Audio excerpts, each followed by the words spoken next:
Glenn Greenwald, the journalist for The Guardian, who was instrumental in conjunction with Edward Snowden in revealing the major information coming out of the NSA in regard to data mining, wiretapping, and all of the various ways that our privacy is being destroyed day by day in the United States, is not done with his leaks and his revelations yet. While the piece that he's referring to in the video we're going to show you is not yet revealed, he's going to give us a little taste of what more the NSA is doing to break our privacy rights. Let's watch.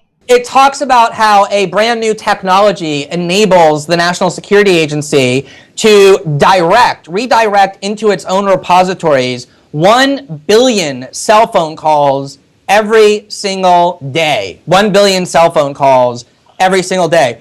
What we are really talking about here is a globalized system that prevents any form of electronic communication from taking place without its being stored and monitored by the National Security Agency. It doesn't mean they're listening to every call. It means they're storing every call and have the capability to listen to them at any time. And it does mean that they're collecting millions upon millions upon millions of our phone and email records. It is a globalized system designed to destroy all privacy. So I have to say that when I first saw that video, I was astounded by the number there. 1 billion phone calls every single day.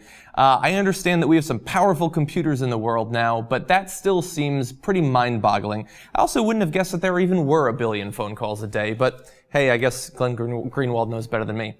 But anyway, so just as we had to try to figure out in the wake of the data mining, the wiretapping, the recording of phone information, the ability to tap into computers and things like that, the real question coming out of this newest revelation is, will the American public care at all? Now, the political class, us pundits, believe of course they're going to care about it. Their rights are being taken away. This is hardly American. It's super unconstitutional.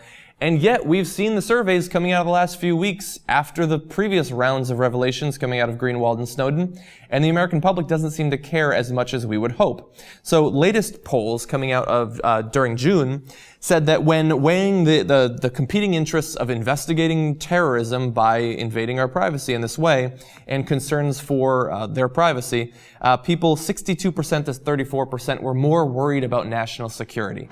Now, I believe that this is kind of a false framing of what's up at stake right now. It's a false dichotomy. Having these programs does not mean that we're going to stop terrorism. After all, we had the Boston bombings long after these programs were put in place.